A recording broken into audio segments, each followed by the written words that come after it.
పుస్తకం ఇదే కదా, తిప్పి కొడితే ఒక 500 పేపర్లు ఉంటాయేమో, సరదాగా చదువు పడేచ్చు అనుకున్నాను. నిజంగా అన్న బైబిల్ సరదాగా చదివానన్న, నిజంగా చాలా సింపుల్ గా సరదాగా చదివేద్దావరా అన్నట్టుగా సరదాగా చదివానన్నా. చదివి కొలిది అన్న నా హృదయాన్ని పట్టేసుకుందన్న, నిజంగా. ప్రతిరోజు దీనికి ఏ టైం నేను ప్రాక్టీస్ చేసిన ఆ ప్రాక్టీస్ టైం బైబిల్కి ఇచ్చాను. ప్రతిరోజు ఉదయం 5 నుంచి 6 అధ్యాయాలు చదివాను, మళ్ళీ సాయంత్రం 5 నుంచి 6 అధ్యాయాలు.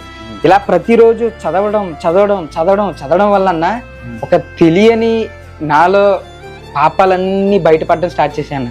నేను చేసిన పాపాలు నాకు పదే గుర్తుకొస్తున్నాయి అన్న. నేను బ్రతకనివ్వట్లేదు.